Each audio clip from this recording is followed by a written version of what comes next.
스티븐 스필버그라고 하는 유명한 영화 감독이 있지요. 그 스티븐 스필버그가 만든 영화 가운데 쉰들러 리스트라고 하는 명작이 있습니다. 제2차 세계대전 중 1000여 명 이상의 폴란드계 유대인들을 구한 독일의 기업가 오스카 쉰들러에 대한 이야기입니다. 이 영화의 원작은 호주의 소설가 토마스 케닐리가 쓴 실화 소설 쉰들러 방주입니다. 그리고 케닐리에게 이 소설을 쓰게 영감을 준 사람은 홀로코스트의 생존자인 폴덱 페퍼버그입니다. 바꿔 말하면요, 폴덱 페퍼버그라는 사람이 없었다면 쉰들러 리스트라고 하는 명작은 탄생하지 않았을 겁니다. 페퍼버그는 1913년 오스트리아 헝가리의 일부였던 크라쿠프라고 하는 마을의 한 유대인 가정에서 태어났습니다. 대학을 졸업하고 고향에서 교사와 교수로 아이들을 가르치고 있던 중 1939년 독일군이 폴란드를 침공하자 그는 폴란드 군대에 입대하여 독일과 침공에 맞서 싸웠습니다. 그런데 폴란드가 독일군에게 패하자 그는 고향으로 돌아와 유대인 게토에 수감되었고, 쉰들러가 그의 고향에 세운 공장에서 일하는 어머니를 만나기 위해 공장을 들락거리면서 쉰들러를 알게 됩니다. 그리고는 그도 그 공장에서 일하는 사람이 됩니다. 그 공장이 바로 유대인들이 아우슈비츠 수용소로 이송하는 것을 막는 역할을 했던 공장이었습니다. 그 덕분에 그도 강제 수용소에 끌려가지 않고 목숨을 건질 수 있었던 겁니다. 전쟁이 끝난 후 그는 미국으로 이주하여 레오폴드 페이지라고 하는 이름을 가지고 가죽 제품 사업을 했습니다. 그가 가게를 운영하는 곳은 영화의 본고장인 헐리우드 근처인 비버리 힐스였고, 그는 많은 사람들에게 쉰들러의 이야기를 들려주면서 소설이나 영화로 만들 것을 권했으나 아무도 그의 말을 귀담아 듣지 않았습니다.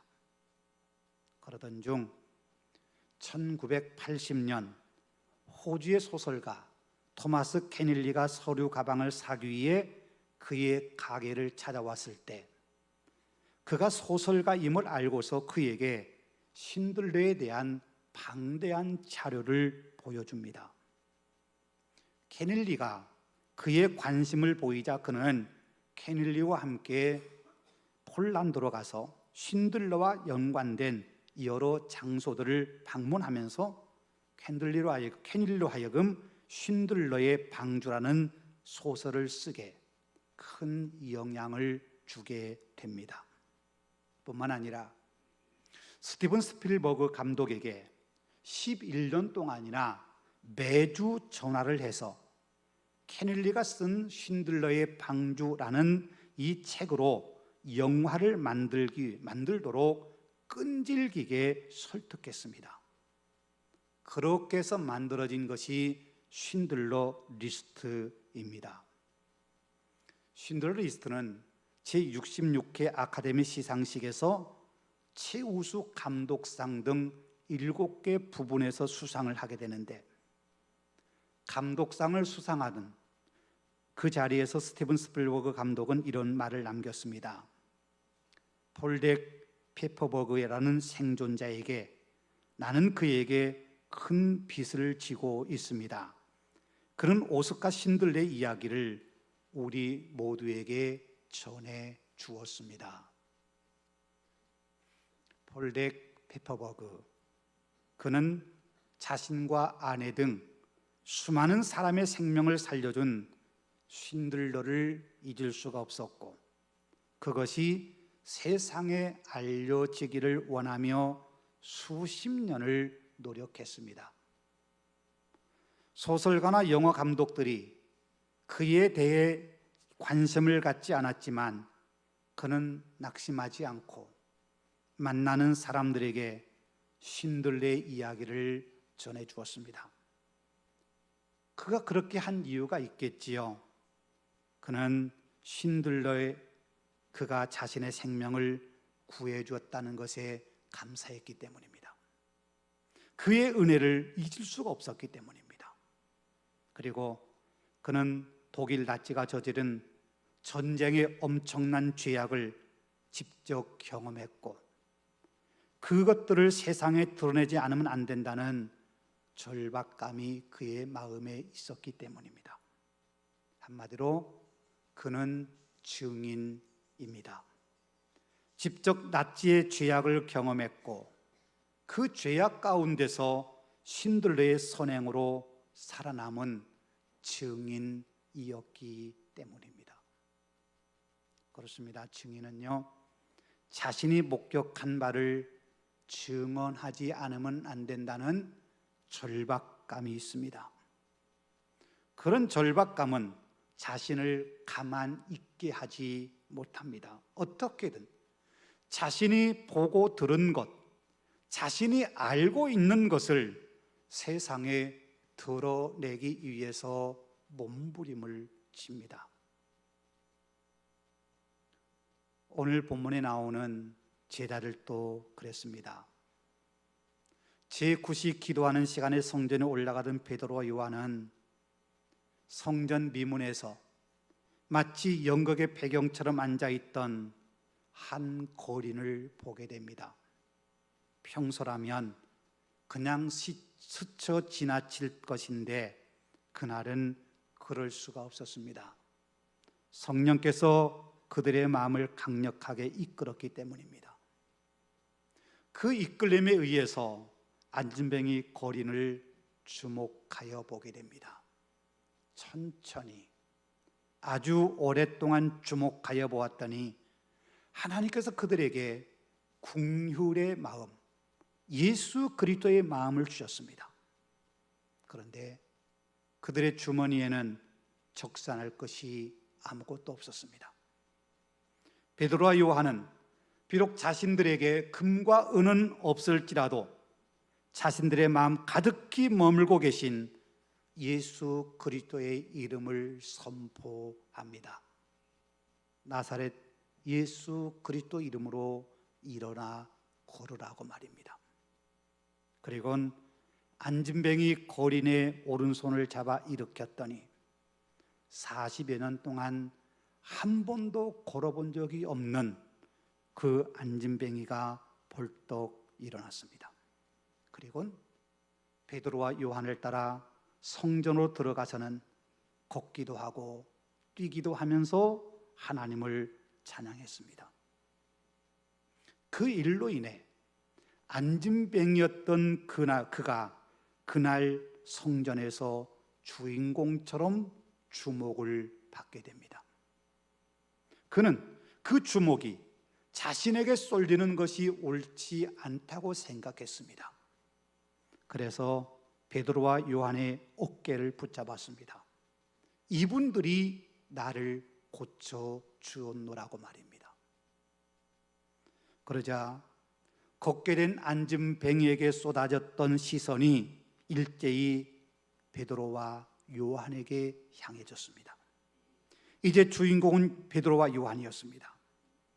사람들은 그 베드로와 요한에게 자초지종을 듣기 위해서 솔로몬의 행각으로 그들을 데리고 가서는 어찌된 영문인지 자세히 설명하라고 요구합니다. 베드로와 요한 역시 자신들에게 쏠리는 시선이 영 거북스러웠습니다. 자신들의 능력이나 자신들의 경건으로 이 안진뱅이를 일으켜 세운 것이 아니기 때문입니다. 주목받아야 할 분이 있다면, 안진뱅이를 고침으로 영광을 받아야 할 분이 있다고 한다면 그분은 따로 있습니다. 안진뱅이 거린을 일으켜 세우신 바로 그분, 예수 그리스도입니다. 그래서 베드로와 요한은 너희가 죽인 예수를 하나님이 다시 살리셨고 그분을 믿는 믿음으로 이런 기적이 일어났노라고 아주 분명하게 선언합니다. 주목받아야 할 분은 죽으셨다 살아나신 예수님, 그분이라는 겁니다.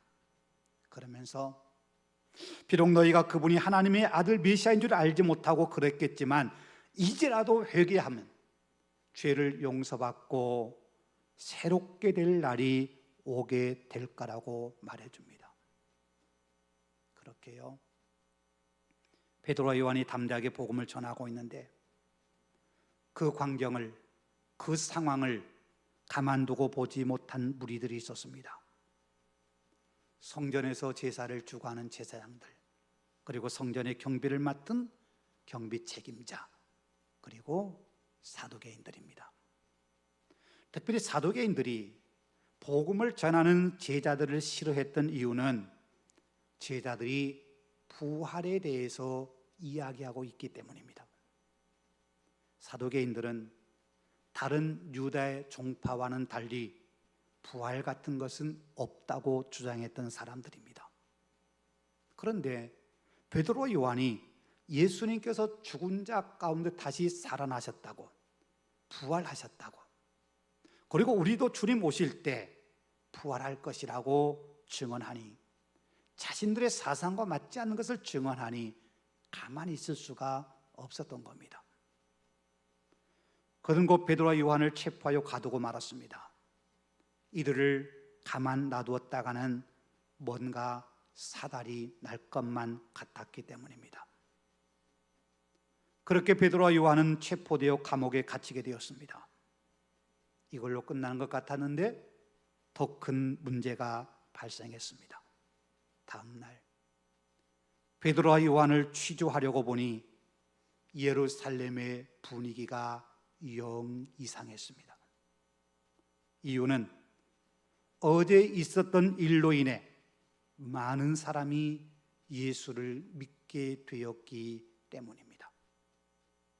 오늘 본문 4절에서 말씀한 것처럼 안진뱅이가 일어서고 베드로와 요한이 예수님의 이름을 증거하자 5,000명에 이르는 사람들이 예수를 믿게 되었습니다.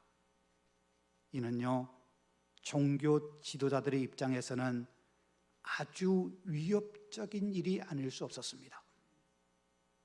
당시 예루살렘에 거주하는 인구가 정확하게 얼마인지 알 수는 없습니다만 대략 3만에서 5만 명 정도일 거라 추정합니다. 그 인구 가운데 5,000명이 예수를 믿었다고 한다면 절대 다수는 아니지만 당시 예루살렘의 분위기가 얼마나 뒤숭숭해졌을지 우리는 충분히 짐작할 수 있습니다.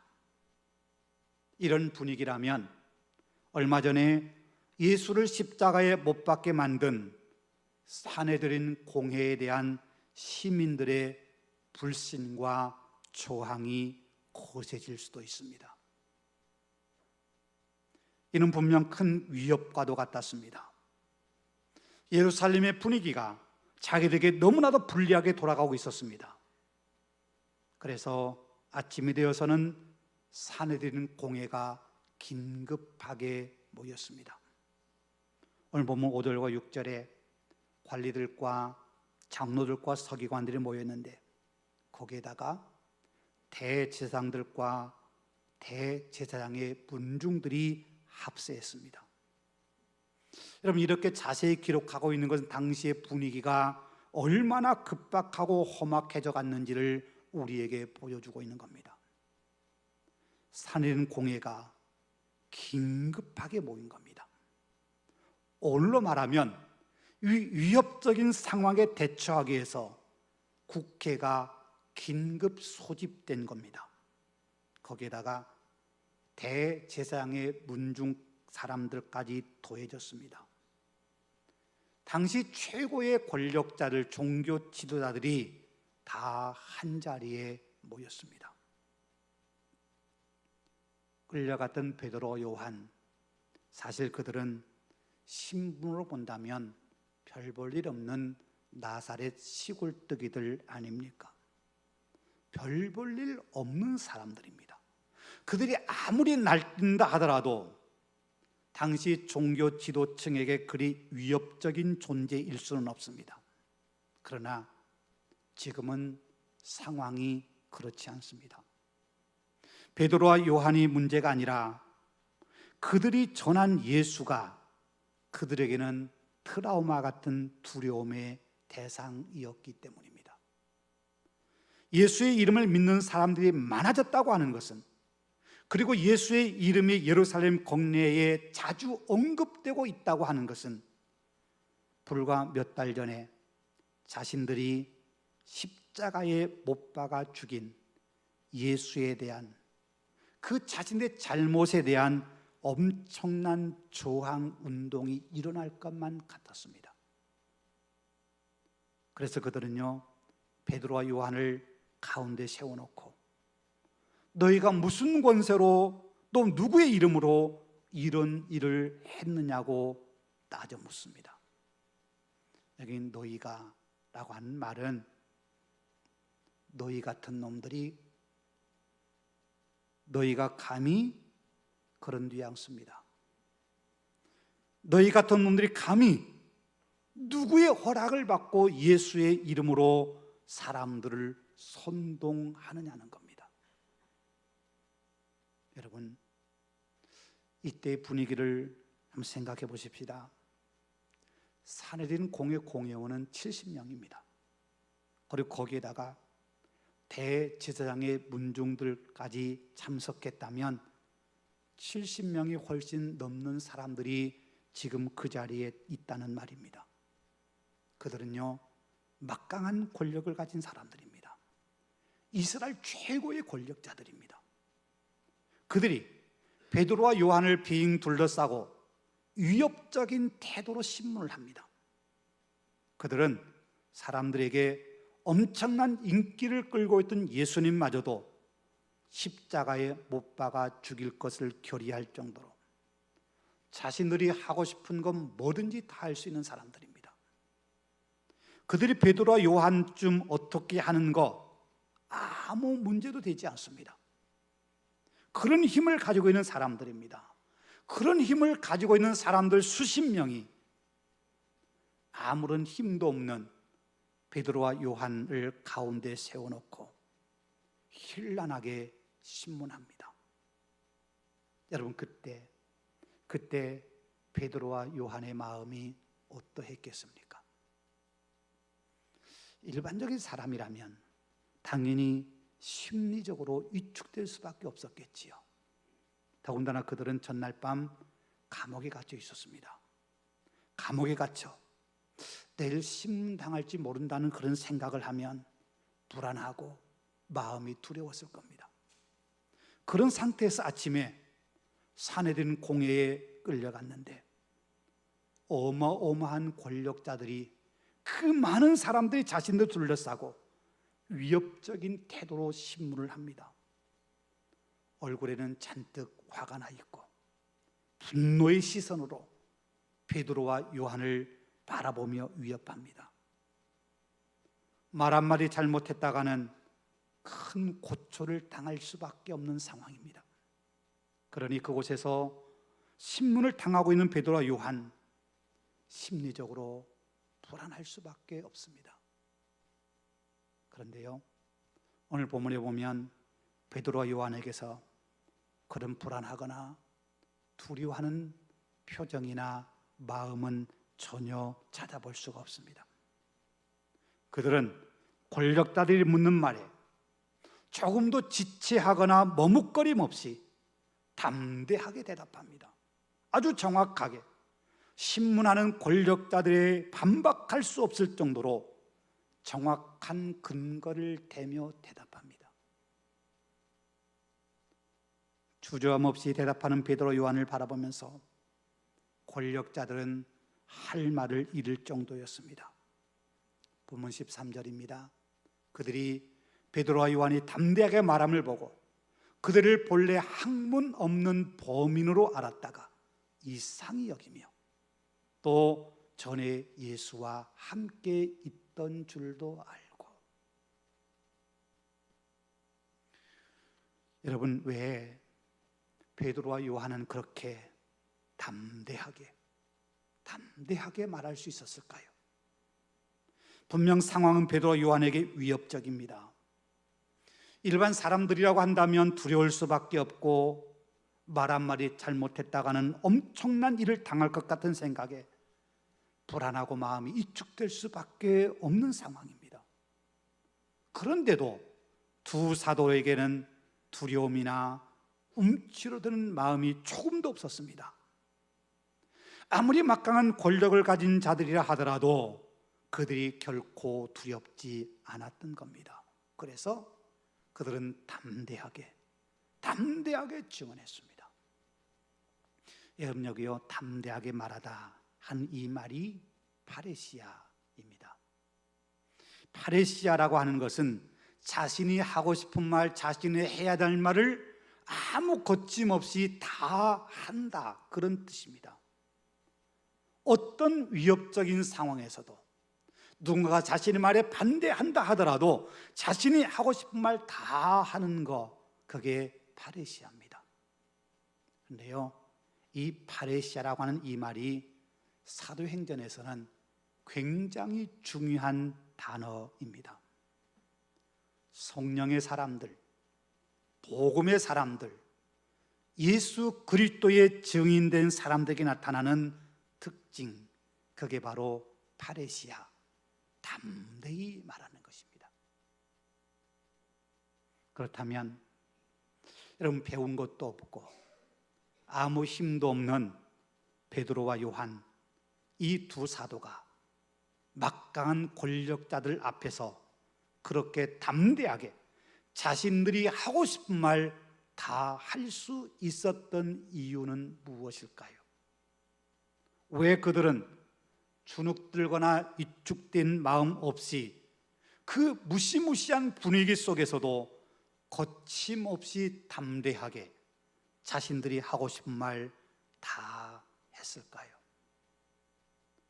그들을 둘러싸고 있는 권력자들, 많이 배웠고 힘이 있고 말 잘하는 사람들인데, 그런 공회원들이 둘러싸고 있는데도 말입니다,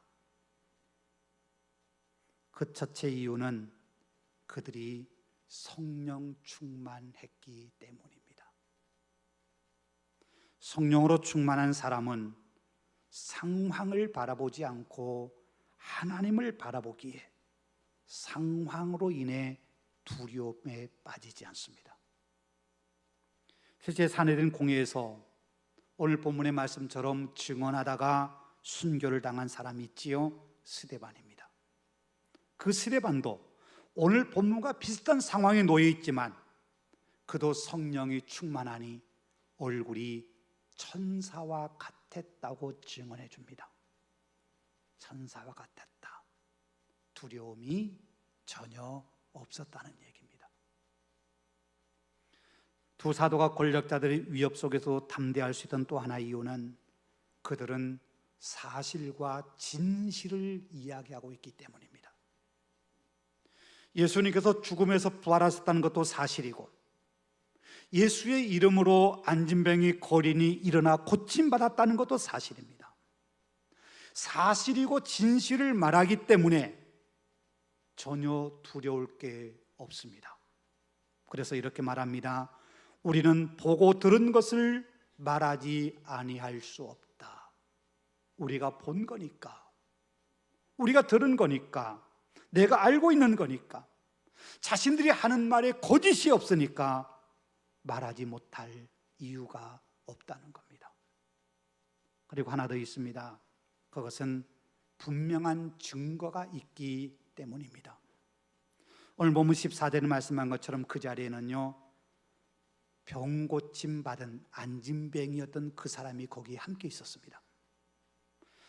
그가 베드로와 요한을 따라 사내린 공회까지 들어갔던 거 참 놀라운 일입니다. 그러나요, 그 사람이 그 곁에 있는 것을 보고 사내들인 공회원들도 그 두 사도를 힐난한 말을 찾을 수가 없었습니다. 병 고침 받는 증거, 예수 그리스도 이름으로 능력이 나타난 분명한 증거가 고침받은 그 사람, 바로 그들 옆에 있는 바로 그 사람이기 때문입니다. 그가 옆에 서 있는 한 두 사도의 증언은 더욱 담대해졌을 것이 분명합니다.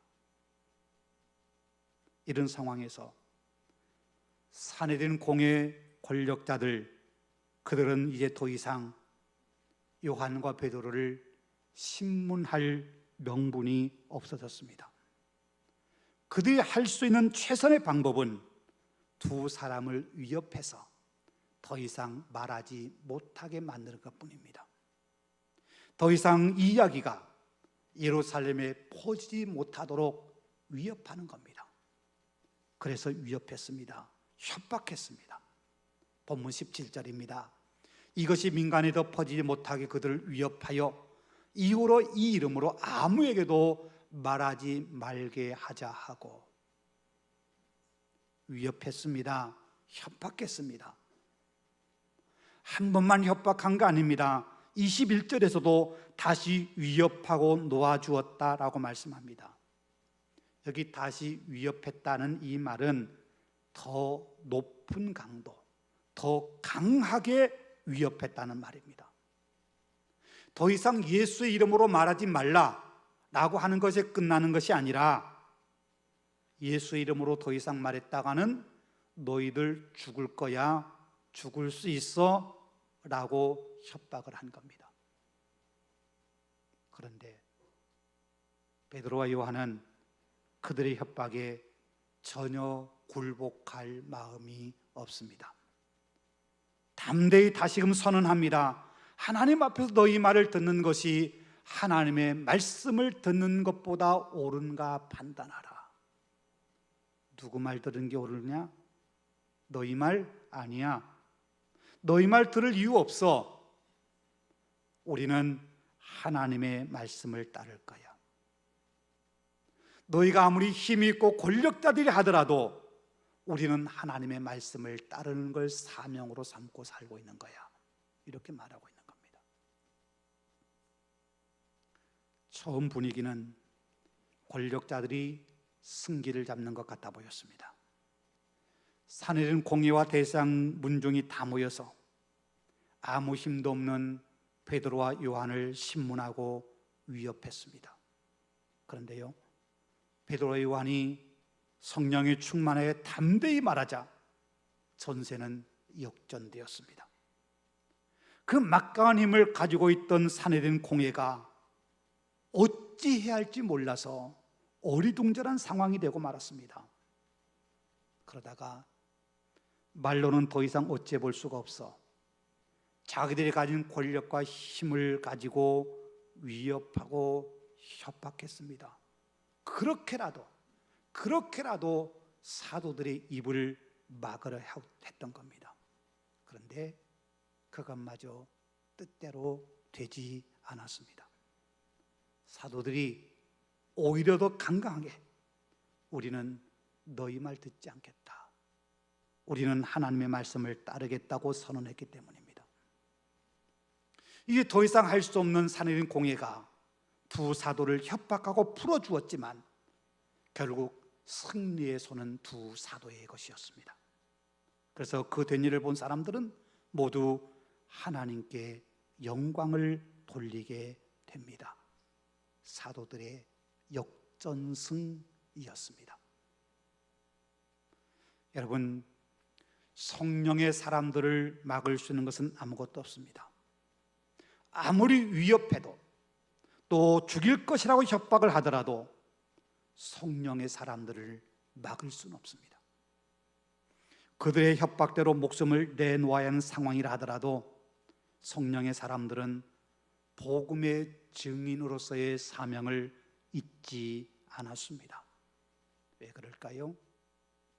성령의 사람들은 사방으로 우겨쌈을 당하여도 쌓이지 아니하며 답답한 일을 당하여도 낙심하지 아니하며 박해를 받아도 버림받지 아니하며 거꾸로 땜을 당하여도 망하지 않기 때문입니다. 우리 안에 있는 예수 그리스도, 십자가에 죽으시고 부활하심으로 승리하신 예수 그리스도가 우리 안에 계시기 때문입니다. 그리고 그분이 보내신 예수 그리스도의 영이 우리의 보혜사가 되어 주시기 때문입니다. 여러분, 성령 충만함으로 담대히 사십시다.